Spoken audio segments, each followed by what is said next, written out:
bueno, pues ya estamos en otro Shabbat más en la Congregación Proyecto de Vida. Soy el pastor Juan González y vamos a continuar con la serie de mensajes, de enseñanzas que hemos estado compartiendo ya por seis semanas sobre esta nueva serie de temas de contenido bíblico. Quiero decir que en el canal de YouTube donde subimos estas enseñanzas, que se llama Volviendo a las Raíces de Nuestra Fe, pues es un canal dedicado a la enseñanza de las Escrituras, de la Torá, desde una perspectiva de la fe hebrea, que son nuestros orígenes, y que obviamente la gente que va a ver la grabación de este video esperamos sea de bendición.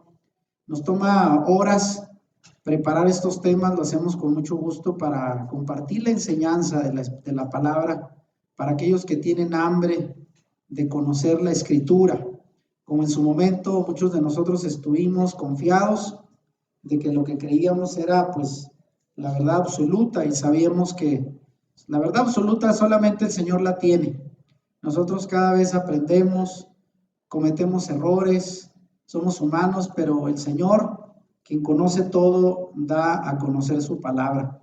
Y quiero decirles que estoy muy contento porque aunque estos temas son más doctrinales, más teológicos, más de estudio, en otras series hemos predicado temas más enfocados a la vida práctica, a las necesidades, los problemas que podemos tener como personas y cómo la palabra trae consuelo, trae esperanza, trae ánimo.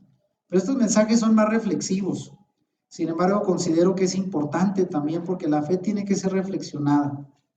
Por mucho tiempo la gente creía a ciegas, y aunque muchos piensan que esa es la fe, de creer lo que les enseñan sin ponerlo a prueba, de hecho la fe no está peleada con la razón, y tenemos que tener una fe inteligente, bien analizada, bien comprobada con la Escritura, porque el día de hoy, por desgracia, hay muchos mensajes que no son bíblicos y se presentan como tal, y mucha gente los cree sin comprobar en la Escritura, y esto es precisamente lo que nosotros animamos. Incluso decimos, no nos crea tampoco a nosotros, compruébelo con la palabra, ¿verdad? Para que esté seguro que lo que estamos enseñando y lo que usted esté creyendo esté basado en las Escrituras. Así es de que voy rápidamente a entrar, hermanos, con este tema, esta serie que le hemos llamado Conociendo la Identidad del Mesías de Israel, que es obviamente un tema bastante polémico, porque de este Mesías de Israel, a quien nosotros le llamamos Yeshua por su nombre hebreo, el cristianismo le llama Jesús o Jesucristo, ha sido estudiado por 2000 años. Y hay muchas maneras de verlo, de interpretarlo, y es precisamente lo que estamos tratando de hacer. ¿Cuál fue el Yeshua, el Mesías original, el que vivió hace 2000 años y caminó por las calles de Jerusalén, y del cual usted y yo hemos creído, hemos depositado nuestra fe? Queremos entender al verdadero Mesías de Israel de acuerdo a la Escritura. Y bueno, a decirles para aquellos que van a ver el video grabado, que este ya es el sexto mensaje, solamente para poner las portadas de los anteriores. Comenzamos con este que se llamó ¿Ustedes quién dicen que soy yo?, basado en Mateo 16. Y luego el otro tema se llamó ¿Se predica un falso Mesías?, basado en 2 Corintios 11:4. El tercer tema se llamó ¿Quién es Yeshua HaTzadik?, Yeshua el justo, basado en Hechos 7:52. El cuarto tema lo llamamos el Tzadik de los Tzadikim, que en hebreo se traduce al español como el justo de los justos, Yeshua HaMashiach, Yeshua el Mesías, y basado en este pasaje de Primera de Pedro 3:18. Y luego, hace 2 semanas, el último de los mensajes de esta serie le llamamos Yeshua la Torá viviente, que estuvimos analizando el pasaje del primer capítulo del Evangelio de Juan, ¿se recuerdan?, donde habla de cómo la palabra se hizo carne. Y bueno, el día de hoy habíamos anunciado este tema, ¿verdad? Vamos a hacer un cambio, le íbamos a llamar Logos, la falsa interpretación filosófica del Dabar del Eterno. La palabra Dabar significa en hebreo la palabra del Eterno, y que es relacionada con el concepto griego de lo que es el Logos. Y como es algo de filosofía, creí que iba a ser un poco complicado para presentarlo de manera que se pueda entender, y por eso es que lo voy a dejar para posterior, y vamos a entrar a un nuevo tema que nos va a introducir a estos temas, porque crean lo que entender la identidad del Mesías no es tan fácil, hermanos. Sobre todo porque si lo queremos entender bajo el contexto hebreo, pues tenemos que conocer la Torá, tenemos que conocer el Tanakh, lo que llamamos el Antiguo Testamento, y la verdad, los que provenimos del cristianismo nos enfocábamos más en el Nuevo Testamento, si están de acuerdo conmigo, que en el Antiguo. De hecho, hay muchos creyentes de años que usted les pregunta sobre personajes del Antiguo Testamento y los desconocen, porque el cristianismo se ha enfocado más al Nuevo Testamento. Y si queremos entender al Mesías fuera del contexto del pensamiento hebreo, sobre todo en los primeros 3 siglos del cristianismo, yo estudié en un seminario teología y mucho tenía que ver con filosofía griega. Y es algo complicado la filosofía, ¿eh? Así es de que consideré importante entrar primeramente a este tema que nos va a dar el preámbulo para entender el cómo nuestro Mesías fue interpretado siglos después de que él vivió y murió. Porque hay que entender que estamos alejados 2000 años del Mesías. Imagínense cuánto desde entonces se habrá dicho, interpretado acerca de su persona hasta el día de hoy. Así es que lo más probable, desde luego, es que no tenemos la información y el mensaje original tal como fue predicado por los apóstoles en el primer siglo. Porque para empezar, no tenemos los documentos donde escribió Pablo, Juan, Santiago, los apóstoles. De hecho, los documentos más antiguos datan de finales del siglo II. Y aún ellos, pues fueron reeditados, corregidos, manipulados. Y bueno, todo esto tenemos que tenerlo en cuenta. Y por eso hoy quise hablar de este tema que le llamé el contexto politeísta en que se predicó al Mesías. Hay que entender que en el mundo donde nació nuestro Mesías era fuera de Israel, desde luego. Todos los pueblos eran paganos, eran politeístas. Esto significa que creían en muchos dioses. Y esto obviamente contrarresta con el contexto en Israel, donde Yeshua creció, enseñado por la Torá y sobre todo con un monoteísmo, o sea, la creencia en un solo Dios. ¿Se recuerdan lo que es la base del credo del pueblo judío? El Shema, basado en Deuteronomio 6. ¿Cómo dice el Shema, verdad? Shema Israel. ¿Cómo dice más? A ver, Adonai Eloheinu, Adonai Echad. En hebreo, lo cual significa, oye Israel, el Señor nuestro Dios, el Señor es uno. Echad. Y esta creencia tan arraigada en el pueblo de Israel no era la misma que se tenía fuera de las fronteras del pueblo judío. ¿Y a dónde fue donde Pablo fue a predicar? Bueno, al mundo gentil, que provenían del paganismo. ¿Y cómo le iba a hacer Pablo para enseñarle a estas comunidades que no venían de conocer la Torá, ni el monoteísmo, ni al Dios de Israel? Y ahí vamos a ver con qué se tuvieron que enfrentar y cómo todo este escenario, por desgracia, fue lo que al final terminó convirtiendo el mensaje original de los apóstoles en un mensaje distinto, que es el que nos ha llegado a nosotros. Es que esto es importante. Y he elegido como base de este mensaje 1 Corintios 8, del 5 al 6, donde Pablo, Shaul, el apóstol, dice lo siguiente: pues aunque hay algunos que se llamen dioses, y vea con minúscula, sea en el cielo o en la tierra, y entre paréntesis pone, como hay muchos dioses y muchos señores, para nosotros, ¿a quién se refiere nosotros? El pueblo judío, el pueblo de Israel, que eran los primeros creyentes, dice, para nosotros, sin embargo, solo hay un Dios, el Padre, del cual proceden todas las cosas, y un Señor, Yeshua, el Mesías. Así es de que esto es lo que dice Pablo, ¿no? Pero fuera del contexto hebreo, pues había la creencia de muchos dioses. Y esto es el politeísmo en el que se predicó el mensaje del Mesías hebreo fuera de Israel. Así es de que voy a entrar rápidamente al tema y quiero empezar con esto, vean. Interpretaciones posteriores del Mesías.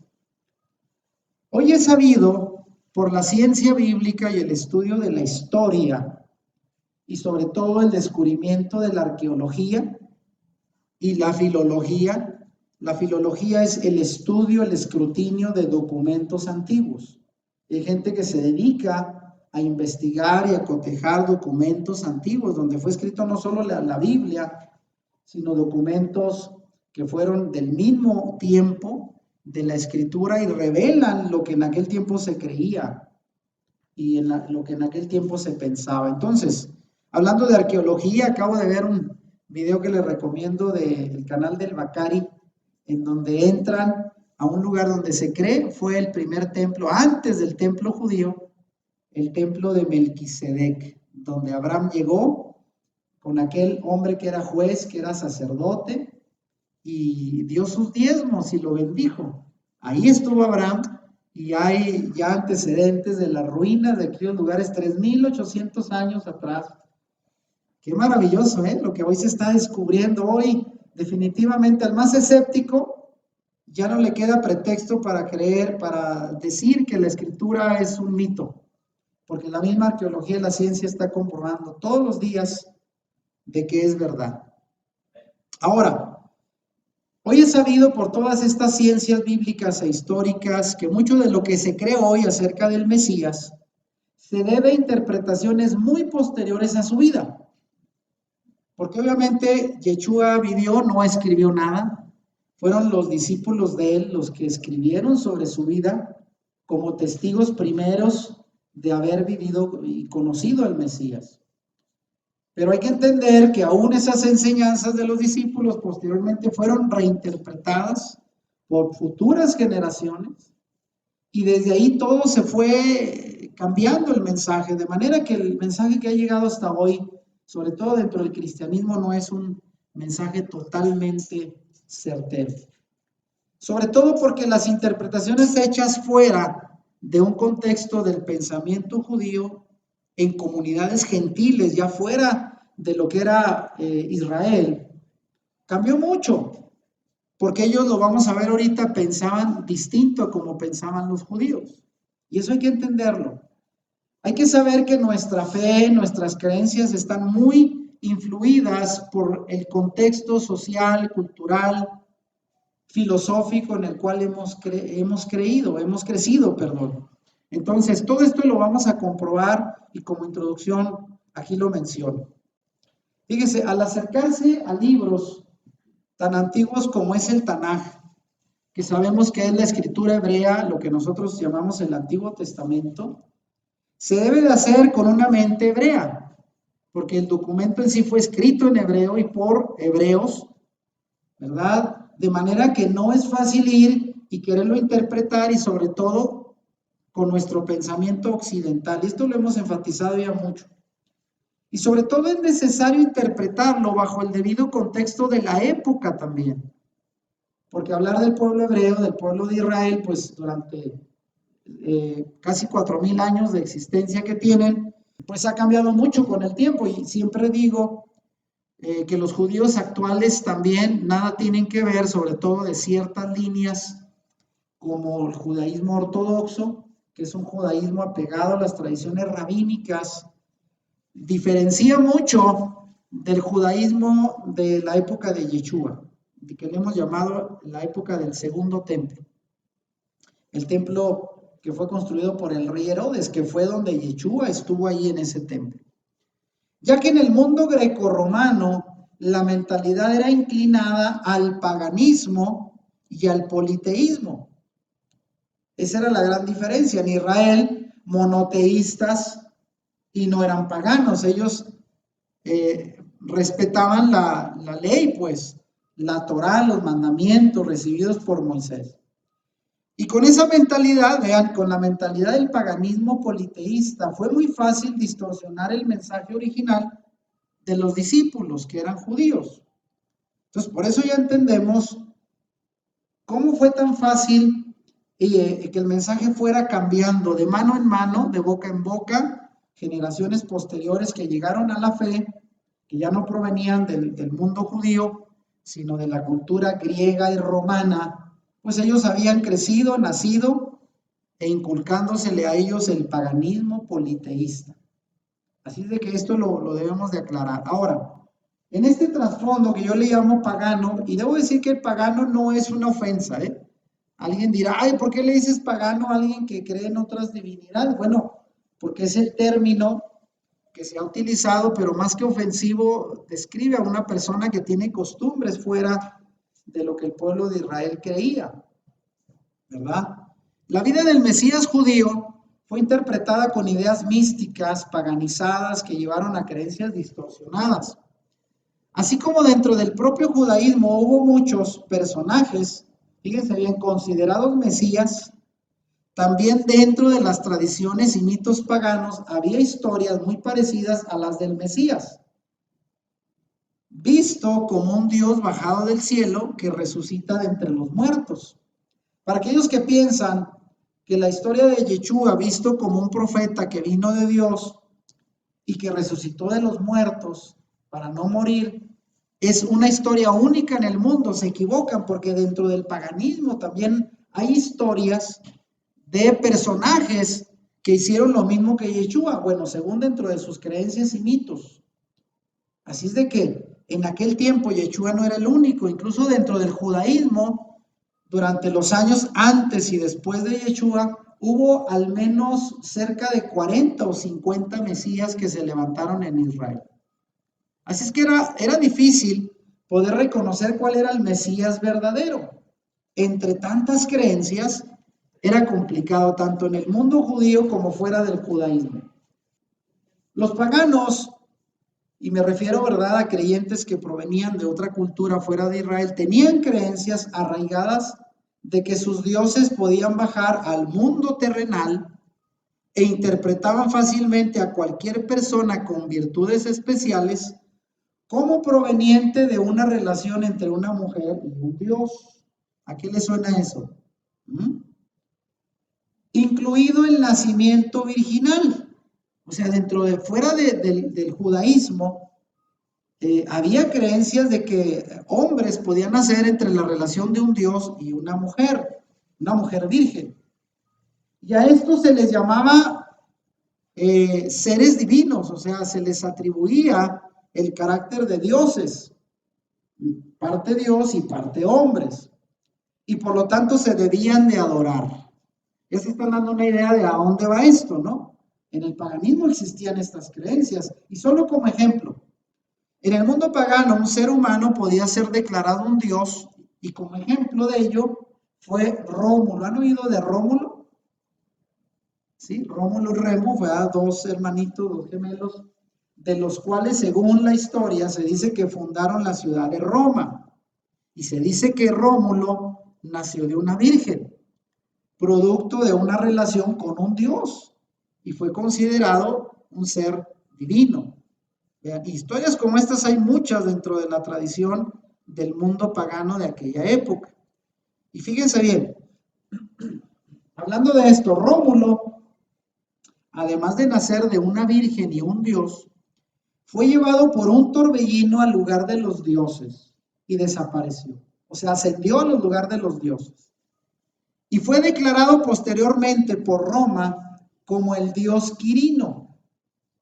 Y fíjense, del cual junto con Júpiter y Marte, fíjense, tres dioses, representaron lo que se le llama la triada capitolina. ¿A qué le suena eso? Mejor conocida como la Trinidad romana. Ellos tenían su Trinidad de Dios. Fíjese hasta dónde va, ya va relacionando hacia dónde va todo eso. Esto venía mucho antes del cristianismo, ¿va? Mucho antes. Ahora, de acuerdo a un historiador romano llamado Suetonio, el mismo Julio César, el emperador romano, también fue considerado un dios, demostrándolo por su supuesta genealogía divina, porque se escribió de él diciendo que él provenía de los dioses, por lo cual fue declarado por el Senado romano, vean, los senadores romanos, los políticos, con el tiempo, lo declararon un dios y hombre a la vez, y por lo tanto que debería de ser adorado.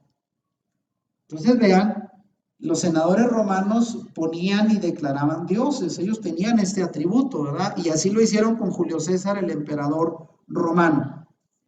Algo muy parecido ocurrió en lo que es el Concilio de Nicea. Algunos de ustedes han oído hablar de él. En este primer concilio que se llevó a cabo en el año 325 después de Yeshua, se realizó como una reunión universal de todos los obispos, líderes de la iglesia cristiana ya para entonces. Y este concilio se llevó a cabo porque el emperador Constantino convocó a estos líderes, porque ya para el siglo IV, en que se llevó a cabo este primer concilio de la iglesia, había muchas disputas provenientes del siglo II y III, sobre todo acerca de la naturaleza del Mesías. En la teología se le llama la cristología, o sea, la doctrina sobre Cristo. Unos lo veían de una manera, otros lo interpretaban de otra, y como había tanto desacuerdo, el emperador tuvo miedo que se dividieran facciones y el reino se le dividiera. Entonces mandó llamar a los líderes de las diferentes comunidades alrededor del Imperio Romano y los llamó a Roma y dijo, a ver, vamos a sentarnos para discutir todo esto que ustedes traen, interpretando de manera distinta cada quien al Mesías para llegar a un acuerdo. Y como ya sabemos, el emperador metió su cuchara, aunque él no era filósofo ni teólogo, y le dio el gane al grupo que consideró favorito. Y de ahí se aprobó la doctrina de la Trinidad, aunque había un grupo muy fuerte que no estuvo de acuerdo. Vean cómo se daban las cosas por decisión política.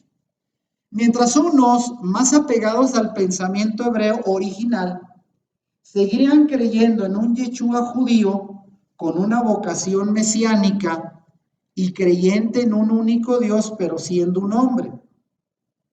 Había otros creyentes de origen gentil que ya hablaban de un Jesucristo divinizado. Ya no lo veían solo como un hombre, sino como un hombre que se hizo Dios. ¿De dónde proviene eso? De la cultura pagana. Eso ya existía. Y tal como el mundo pagano así concebía a sus dioses y a sus héroes dentro de la mitología, así se le empezó a ver al Mesías judío, como un hombre que llegó a ser Dios, divinizado. Y ya sabemos, bueno, para poderlo explicar qué relación tenía con el Padre, pues se creó la Trinidad, que ya luego hablaremos de este tema. Ahora, hasta aquí lo vamos entendiendo, dígame si vamos bien. Quiero presentar el trasfondo para entender por qué se llegó a creer en Yeshua como un Dios, como un personaje divinizado.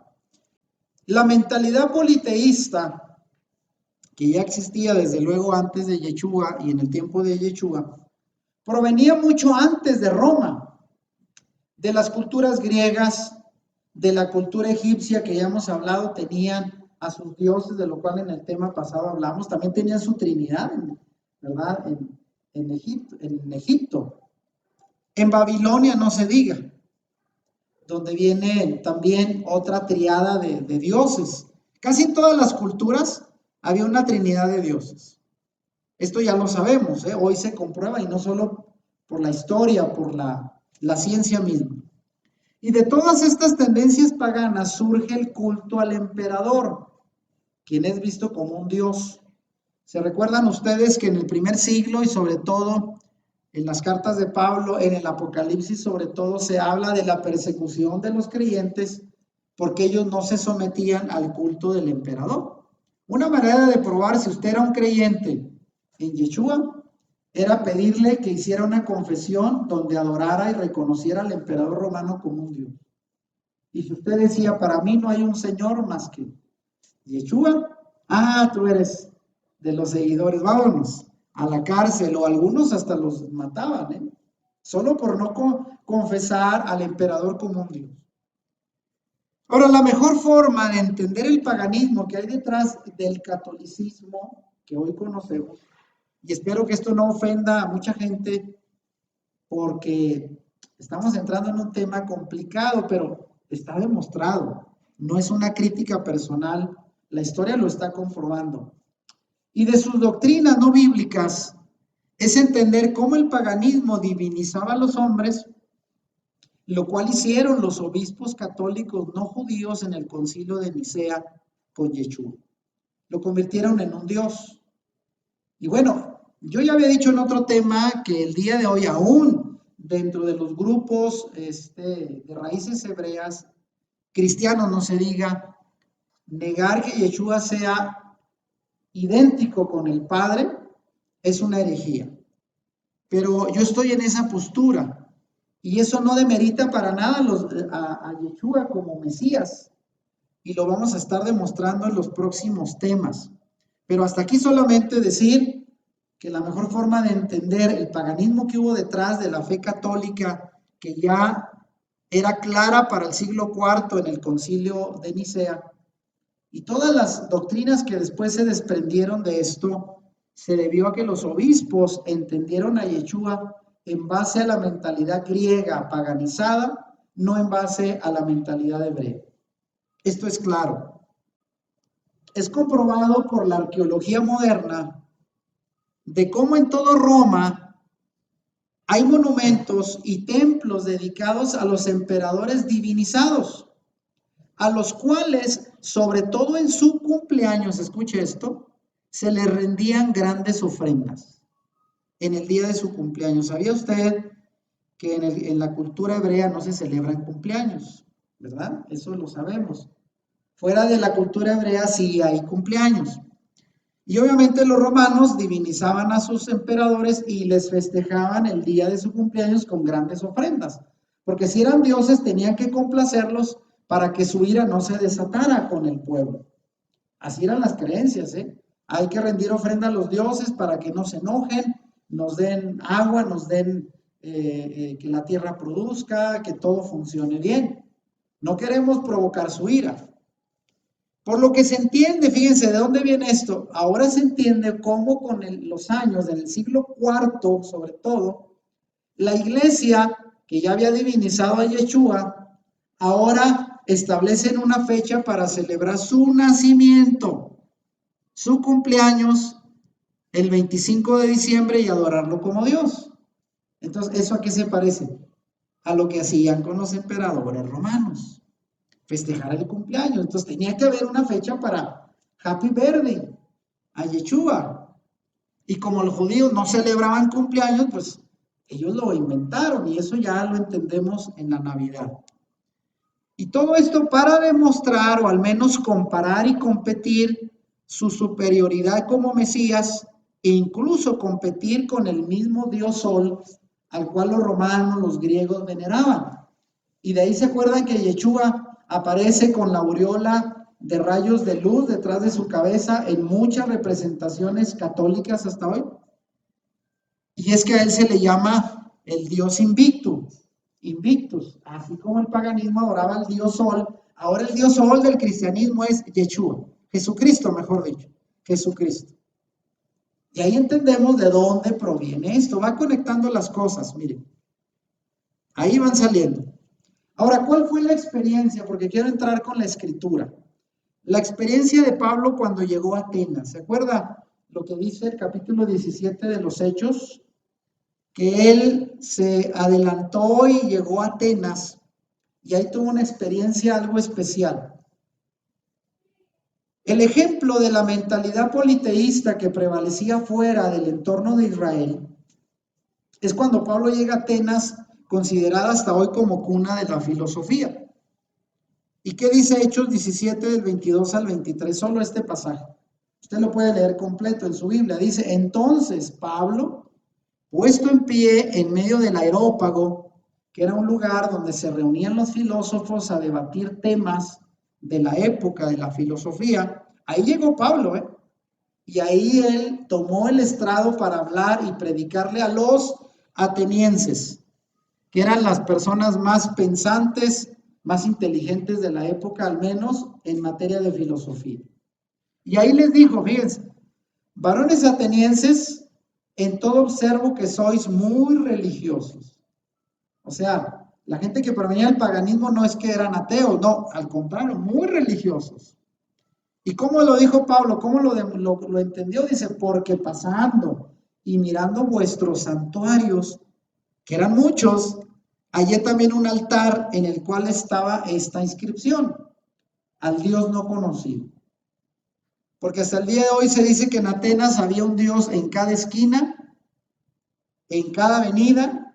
Todos los dioses los tenían ahí ellos representados. Había por docenas. Y Pablo los anduvo viendo y se encontró con este altar al Dios no conocido. Y de ahí toma Pablo para decir: al que vosotros adoráis, pues, sin conocerle, es a quien yo les anuncio.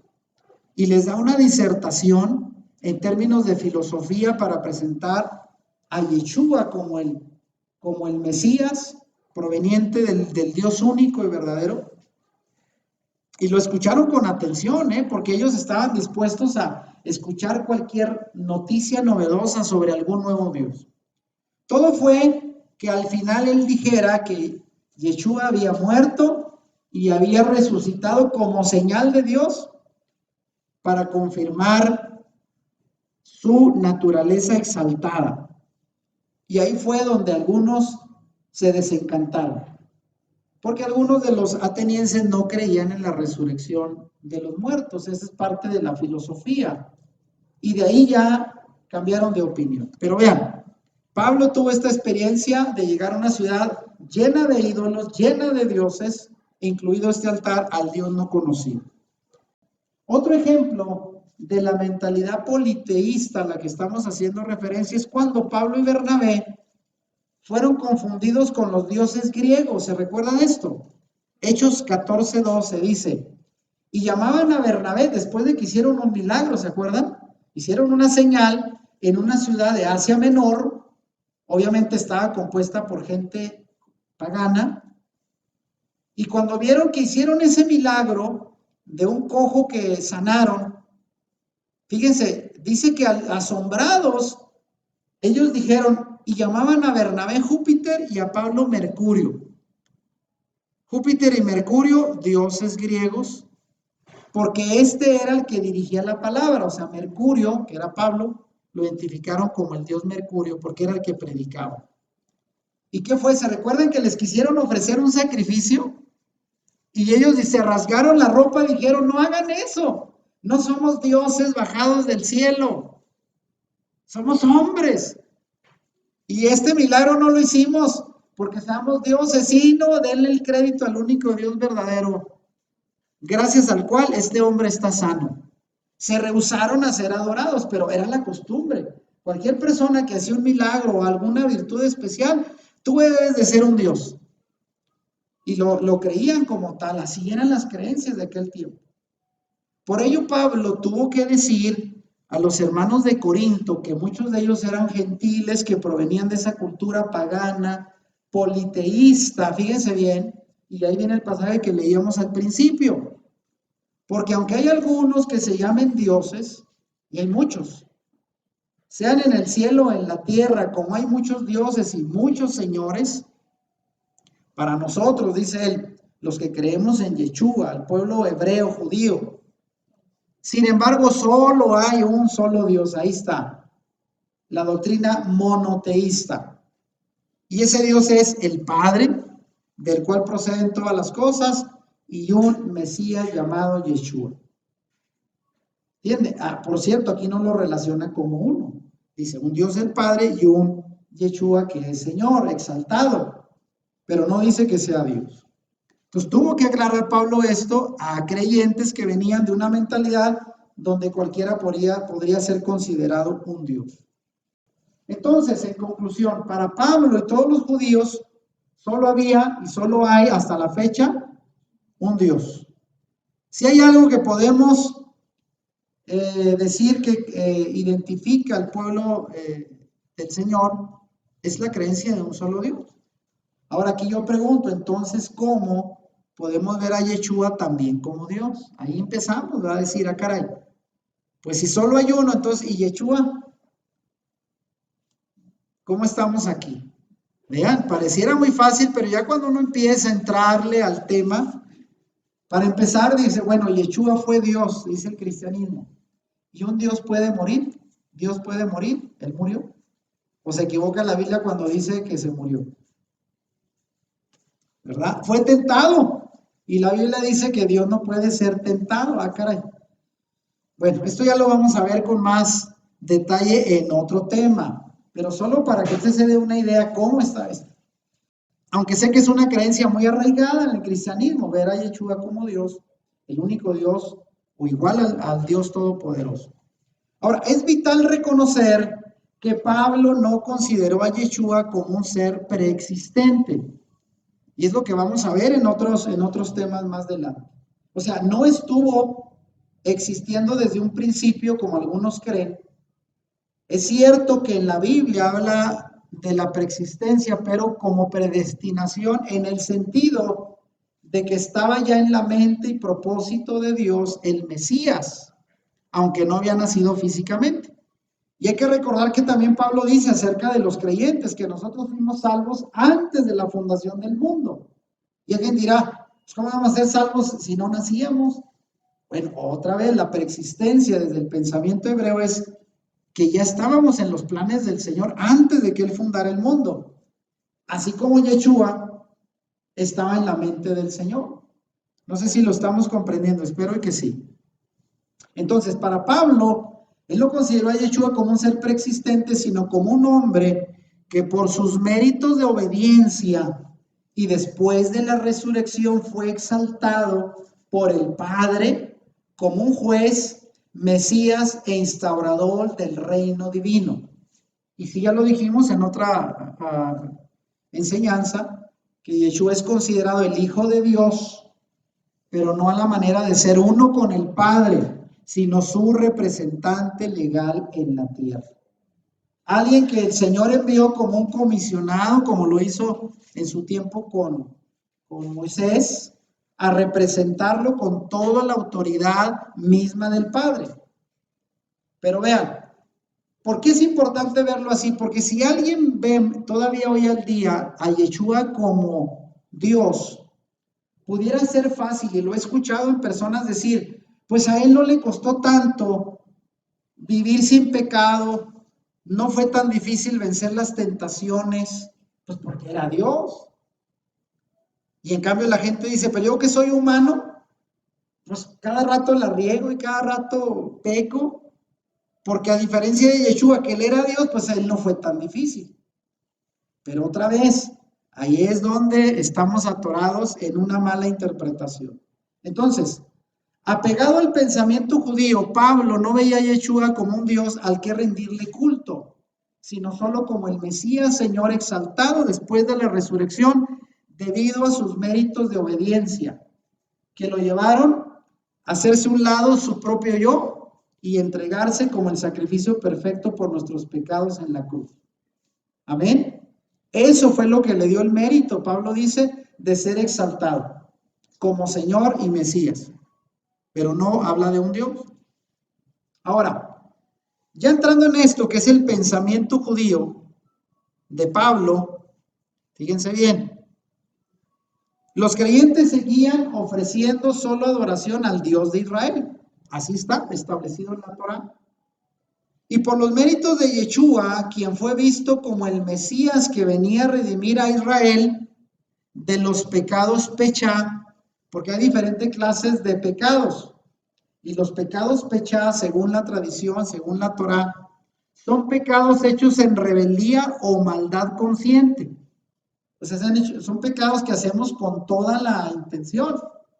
Y esos pecados no tienen remisión ni expiación mediante los sacrificios de animales en el templo establecidos en la Torá.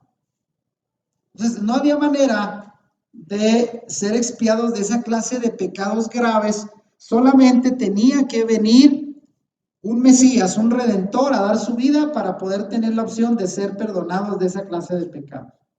Así estaba establecido, y ese personaje fue Yeshua. Por eso tuvo que morir.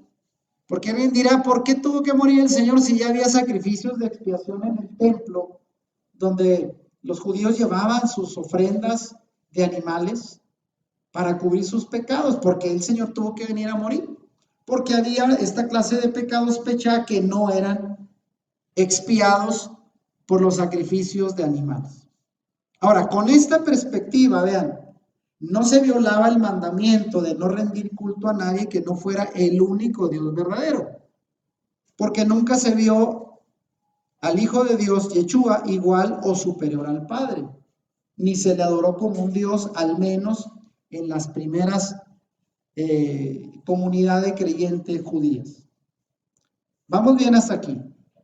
Entonces, vean, ese es el pensamiento judío. Ahora, ¿cómo fue entonces que cambió la manera de pensar original? Bueno, los primeros creyentes judíos consideraban al Mesías terreno, al Mesías humano, como la representación más cercana del Dios celestial hacia nosotros los hombres, y al mismo tiempo como el ser humano más cercano a Dios. Por eso es que Pablo dice que Yeshua es el mediador entre Dios y los hombres, ¿sí? Es el que está, el humano más cerca de Dios, y al mismo tiempo el que representa a Dios acá en la tierra, pero sin ser Dios. Así lo veían los primeros creyentes judíos. Nunca vieron a Yeshua como un Dios a quien hay que adorar. Lo vieron como un Mesías, un Señor exaltado por sus méritos, con el propósito de venir a expiar los pecados que no eran perdonados por la ley. Pero solamente así, como un ser humano. Ahora, ya la consideración de Yeshua exaltado como el Logos, de lo cual vamos otra vez a explicar, sabiduría y poder creador de Dios, así lo entendieron los judíos, pero vean, de otra manera. Posteriormente, eso llevó a la divinización dentro de la interpretación de creyentes que ya provenían del mundo griego. O sea, como los judíos lo entendieron al principio, luego llegó a ser entendido de otra manera en los creyentes paganos. Y esto debido a la vasta tradición filosófica que precedió al mensaje del Mesías en la mente de aquellos creyentes. O sea, los creyentes que venían del paganismo a los cuales Pablo les predicó. Acuérdense que Pablo fue el apóstol a los gentiles. Él le dijo a Pedro, a Santiago y los demás, a Juan, ustedes prediquen a los judíos, yo me voy a los gentiles, porque era el personaje que el Señor eligió, el más capaz de ir y predicarle fuera del contorno judío a los paganos, porque conocía cómo pensaban ellos. ¿Entienden? Entonces, sin embargo, lo que originalmente se entendía de Yeshua dentro del pueblo judío terminó siendo transformado por la mentalidad filosófica griega de los creyentes gentiles. ¿Cómo fue este cambio de pensamiento? Los primeros creyentes judíos consideraban al Mesías como un logos, ¿sí? Como la palabra, la dabar, de la cual ya hablábamos otra vez, o la memra, ¿verdad? Pero de una manera muy diferente a lo que posteriormente entendió el cristianismo helenizado, el cristianismo ya proveniente de la cultura griega. Y luego lo voy a explicar con detalle. Solo lo estoy mencionando aquí para que vean hasta dónde va a llegar esto. Los cristianos no judíos de segunda generación y más adelante, o sea, después de los discípulos, se vieron tentados a demostrar a los paganos no creyentes la superioridad de su Mesías por encima de otros supuestos personajes griegos divinizados. Pero fíjense, en su intento de competir y demostrar nuestro Mesías es más fuerte que sus dioses, más poderoso, terminaron tergiversando al Mesías hebreo original, sacando doctrinas erradas fuera de la creencia original judía y se inventaron doctrinas como la Trinidad. O sea, al salirse, si dijéramos que este espacio donde estoy parado era el entorno judío de creencias, aquí no había problemas, aquí entendían bien quién era el Mesías, de acuerdo a los profetas, a la Torá. Un ser humano elegido por el Señor como representante, enviado a su pueblo para llevarlo de nuevo a la Torá y traer salvación a Israel, pero no un Dios. Pero una vez que se sale de ese entorno judío al entorno paganizado que había fuera de Israel, allá hay otra clase de creencias. Y allá afuera, para convencer a un griego que tenía muchos dioses en su mente, de que este Mesías era superior a sus dioses, quisieron demostrándolo usando la filosofía de ese tiempo y terminaron desvirtuando al Mesías judío original. Y terminaron poniéndolo en competencia con otros dioses y desvirtuando todo. Y para poder luego componer las cosas, tuvieron que inventarse la Trinidad y otras doctrinas. O sea, ya echaron todo a perder por su afán de presentarlo de otra manera, fuera de lo que los judíos lo entendían. Fíjense esta pregunta. El mensaje de Pablo. ¿Cómo hizo Pablo para transmitir el mensaje del Mesías judío en medio de un mundo gentil paganizado? Porque esto no está tan fácil.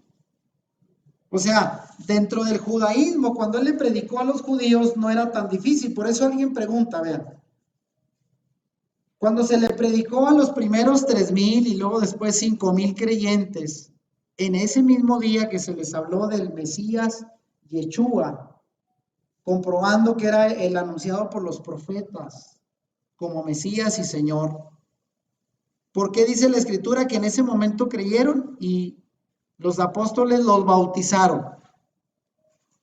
Y el día de hoy, cuando una persona va por primera vez a la iglesia, con algunas excepciones, que dice, yo creo en el Señor, bautíceme, venga, si ya está listo. No, le decimos, a ver, tiene uno que adoctrinarlo y enseñarle porque usted no sabe nada, ¿verdad? ¿Por qué aquellos sí los bautizaron el mismo día? Porque eran judíos que habían nacido conociendo la Escritura, lo único que les faltaba era reconocer como Mesías a Yeshua, así es de que en cuanto ellos lo hacían, órale, entraban a la congregación. Pero ¿por qué afuera? Cuando Pablo comenzó a predicar a los gentiles, tenía que establecer lugares de reunión para adoctrinar, para enseñar, porque esos gentiles no venían instruidos en la Torá, sino venían con un chip en su mente de paganismo y politeísmo. Y para ellos era muy fácil malinterpretar el mensaje. Ahora, ¿con qué instrumento lo hizo Pablo para enseñarle al mundo gentil paganizado? Bueno, primero porque él era un hombre que había salido fuera de Jerusalén. Para empezar, él nació en Tarso, una ciudad romana, conocía el mundo romano fuera de Jerusalén, conocía el pensamiento de los paganos y además era un rabino judío, o sea, tenía ahora sí que el pie bien puesto en el judaísmo, en la Torá, en la Escritura, y otro pie bien puesto porque entendía el mundo fuera de Israel. Por eso era la persona más capaz. Por eso el Señor dijo, tú me vas a ser instrumento para llevar mi mensaje allá afuera, al mundo pagano. No eligió a cualquier persona. ¿Por qué no fue Pedro? ¿Por qué no fue Juan? Bueno, el Señor sabía quién era el más capaz. Ahora, él lo hizo, dice, contaba con la revelación personal dada por el mismo Yeshua, quien se le apareció en el camino a Damasco, y también la tradición oral de los primeros testigos, porque hay que recordar, Pablo no fue de los 12, él no conoció personalmente a Yeshua, pero sí conoció a los discípulos que conocieron a Yeshua, así es de que de ahí él recibió el mensaje y lo cotejó con sus propios conocimientos de la Torá. Y dice la Escritura que aún así, después de convertido en Damasco, le tomó 13 años irse a Arabia a estudiar, ahora sí que a sentar las bases de lo que ya conocía y lo que estaba conociendo, y después de ahí comenzó a predicar. Ahora, puesto que no había otros escritos más que la Tanaj, alguien dirá, Pablo utilizó el Nuevo Testamento para predicar, no existía. Él fue el primero que empezó a escribir aún antes de los evangelios, ¿eh? No había evangelios, no había libro de los Hechos, o sea, no se escribía nada del Nuevo Testamento, solo con el Antiguo Testamento era lo que se contaba como escrituras. Ahora, pero entre tantos dioses del paganismo, el mensaje del Dios único tuvo que ser predicado por Pablo, aunque luego, vean, fue desvirtuado por las posteriores generaciones de creyentes provenientes del paganismo que introdujeron la Trinidad. O sea, el mensaje original de Pablo fue cambiado en las próximas generaciones. Incluso discípulos de él fueron cambiándolo. Esa es la realidad que estamos tratando de demostrar. Ahora, Pablo, vean, Pablo predicaba un Salvador universal. Es cierto, un Salvador que no solo vino a los judíos, sino también a los gentiles, pero vean la diferencia. Al judío que se convirtiera, se le demandaba seguir cumpliendo con la Torá. Él nunca dijo, a ver, tú eres judío, ya no necesitas cumplir con las leyes del Antiguo Testamento, como hoy dirían. No, era judío y tenía que seguir cumpliendo con lo suyo. De hecho, él dijo, si fuiste llamado como judío, cumplidor de la Torá, sigue cumpliéndola. El ser creyente no te exime de eso. Pero al creyente gentil proveniente del paganismo se le demandó al inicio solo cumplir con las leyes noágidas, mientras aprendía el resto de la Torá, porque para un judío, para un pagano gentil, no iba a aprender en una semana la Torá y todo el Tanaj, claro que no. Primero, en el concilio de Jerusalén, ¿se acuerdan? Dijeron, no les impongamos mayor carga, sino solamente esto, que no adoren otros dioses, que no coman sangre, ¿verdad? Las 7 leyes noágidas. Y ya lo demás lo van a ir entendiendo en las reuniones. Pero también a los gentiles paganos que provenían y creían en el Señor, se les consideró, acuérdense la doctrina de Romanos 11, el olivo silvestre, que ahora eran injertados en el buen olivo que es Israel. ¿Se recuerdan esa doctrina? Así fue como él entendió la entrada de los gentiles a la fe, gracias a ser injertados en el buen olivo.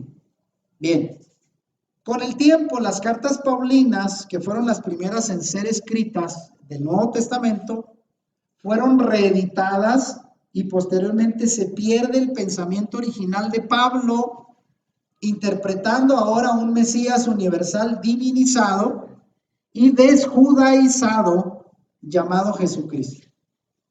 Porque ya en el cristianismo, Jesucristo, ya no Yeshua, ya no se le ve el mismo tinte de un judío cumplidor de la Torá, sino pareciera ya un gentil pagano, ¿verdad? Que predica lo que sin Torá. Así es como se presenta en el cristianismo. Entonces, se desvirtuó después de Pablo el mensaje. Y miren, para ir concluyendo, Pablo nunca predicó una nueva religión, para empezar. Ni mucho menos dijo que la Torá fue abolida, como algunos creen que Pablo fue el creador del cristianismo y se separó del judaísmo para formar una nueva religión, ¿no? Porque él mismo dice, yo soy judío, ¿verdad? Él no podía renunciar a su fe porque obviamente él no tenía la intención de hacerse de una nueva religión. La mala interpretación posterior apunta a una fe universal ya separada de la fe judía. Además, al ser destruido el templo en el año 70, después de Yeshua, en el que muchos judíos fueron masacrados por Roma y otros huyeron al exilio, ¿qué pasó ahí? Los creyentes paganos que ahora estaban entrando a la fe, tenían dudas sobre esa nueva fe y ya no estando los apóstoles, pues se vieron en la necesidad de reinterpretar al Mesías judío, pero ahora bajo nuevos lentes acordes a sus creencias antiguas. ¿Sí lo ven? Entonces ya ellos comenzaron a verlo de otra manera. Ya no estaban los discípulos, los nuevos líderes ya no eran judíos, así de que hubo libertad de entender ahora a Yeshua como ellos lo entendían, con sus ideas paganas, filosóficas, puesto que no eran judíos.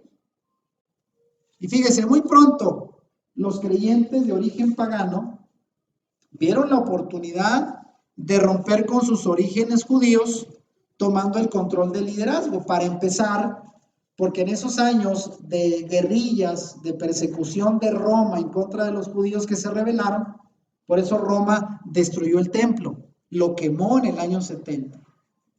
Y como los cristianos de origen gentil podían ser identificados con los judíos, puesto que de ahí venía su fe, dijeron mejor pintamos la raya, ¿verdad? Porque si Roma nos ve que somos del mismo grupo, nos va a perseguir, nos va a matar, mejor nosotros, mira, vámonos haciendo un ladito, ¿verdad? Voltea la espalda y como que no ves lo que le están haciendo a los judíos, que se aferran a su fe monoteísta, y nosotros mejor vamos pintando nuestra fe de una manera más parecida a lo que se cree fuera del judaísmo para no ser considerados como sospechosos. ¿Sí lo entiende? Entonces, desde ahí empezó la ruptura con la raíz judía que venía de la fe. Ahora, el cristianismo, vean, dice aquí, y tomando nuevas posturas teológicas para presentar un Mesías universal superior a las divinidades paganas, porque ese también fue el interés, demostrar que el Mesías que ellos creían era superior a los dioses paganos. El cristianismo fuera de Israel tenía cosas comunes con el paganismo, ¿sabía usted? El cristianismo de los gentiles se parecía al paganismo. ¿En qué forma? Vean, los dioses se disfrazaban de humanos, eso se creía en el paganismo, y podían tener relaciones con mujeres naciendo seres divinos. El nacimiento virginal de Yeshua vino mucho después. Hoy se confirma que los capítulos 1 y 2 de Mateo, donde habla, exceptuando la genealogía de dónde viene Yeshua, descendiente de David, fueron agregados después. ¿Sabía usted eso? O sea, esa historia de cómo Yeshua nació de una virgen de forma milagrosa, tal y como se cree en el cristianismo, no estaba ahí al inicio. Pablo dice en Gálatas que Yeshua como Mesías vino nacido de una mujer y conforme a la ley. No habla de un nacimiento sobrenatural. Eso viene en los evangelios, pero hay que recordar que los evangelios se escribieron al final del siglo I y algunos creen que mucho después. Para empezar, a ver, hablando del nacimiento virginal, solo una cosa. Si se decía que Yeshua, que José y María, o Joseph y Miriam, aún no estaban casados, solo comprometidos, y no había entre ellos nada de relación, ¿verdad? Porque así se cree, ¿verdad? Que María fue virgen hasta que nació Yeshua. ¿Cómo se fueron solos a Belén para empadronarse? Y allá fue donde nació Yeshua.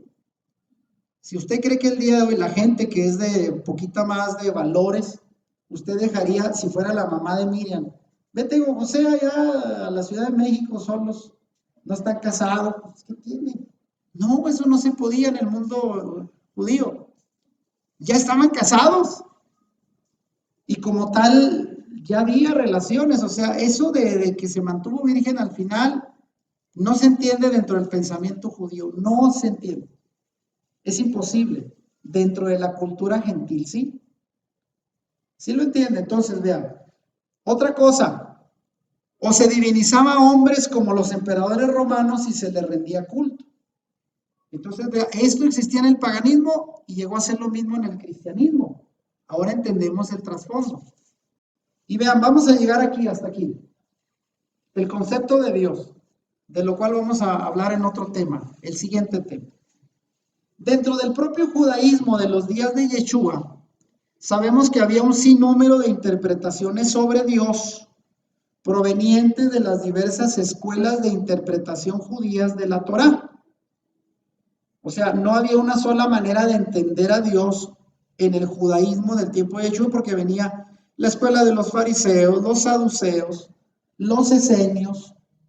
Había por lo menos más de 20 de escuelas de interpretación de la escritura. Entonces no había un único pensamiento.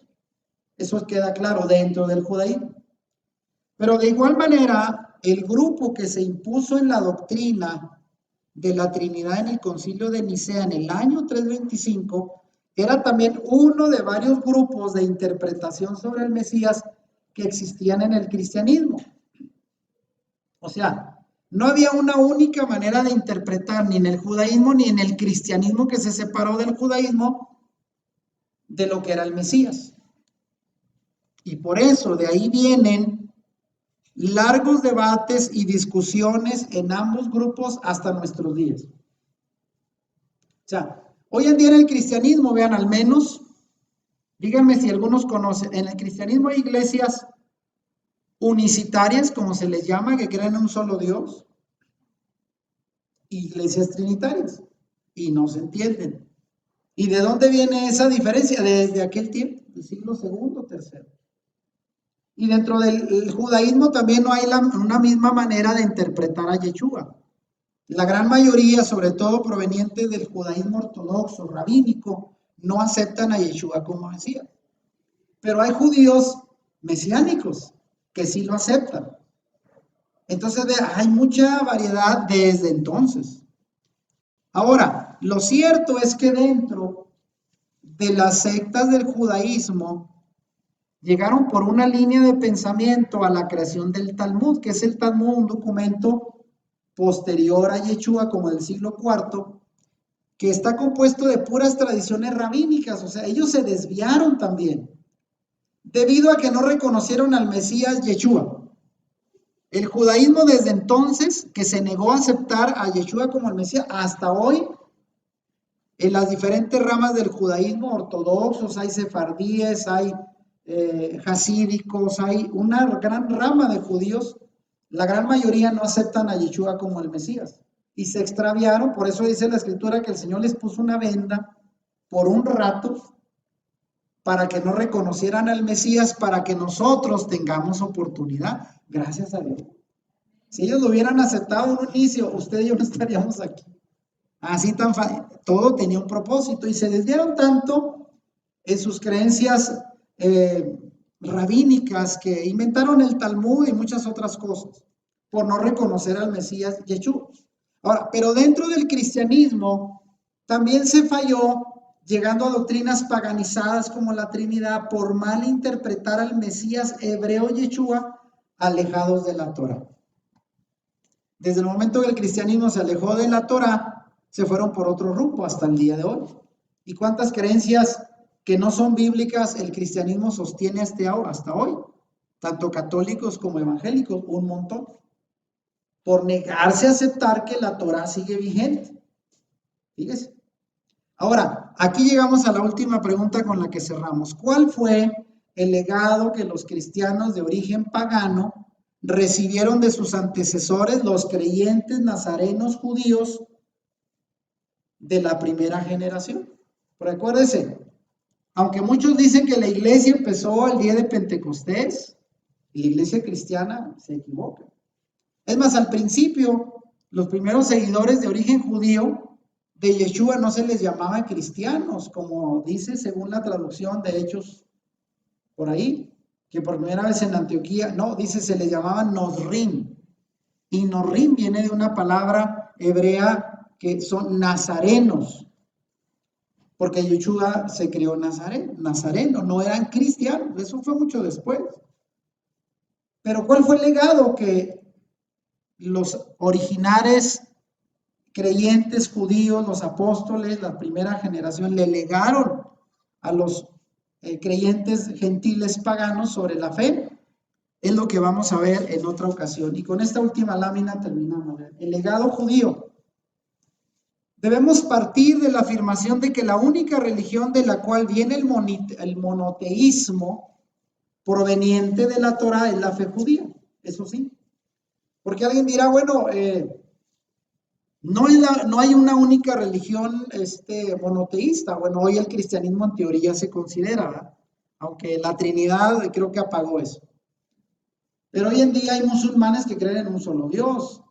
Pero la original religión más ancestral del mundo, donde se creía en el monoteísmo, era la que provenía de la Torá y es la fe judía. Eso hay que reconocer. No hay otra. No hay forma de conectarnos con el monoteísmo a no ser que sea por el pueblo judío. No hay forma. Entonces, si nosotros decimos somos creyentes monoteístas, bueno, tenemos que estar conectados con los judíos a fuerzas. Si realmente provenimos del monoteísmo original, ahí está nuestra conexión. Aunque a algunos les caigan gordos los judíos actuales, pero allá viene nuestra fe. Y que al distanciarse el cristianismo de sus raíces hebreas, perdieron el rumbo y la perspectiva original. Eso es lo que estoy tratando de concluir. También se perdieron. O sea, se perdieron tanto los judíos que se negaron a aceptar a Yeshua como Mesías, se fueron hacia las tradiciones orales rabínicas, pero también los cristianos que se alejaron de sus raíces hebreas también se perdieron por el paganismo. Y aquí las preguntas que vamos a contestar en la próxima es, ¿Cómo fue malinterpretado Yeshua fuera de los contornos de Israel y su fe monoteísta? Vamos a ver cómo fue interpretado de otra manera. Y otra pregunta, ¿de dónde provino la idea del Logos encarnado o de la Trinidad? ¿De dónde salió eso? Si eso no venía del judaísmo original, ¿cómo terminamos creyendo el cristianismo estas doctrinas no judías?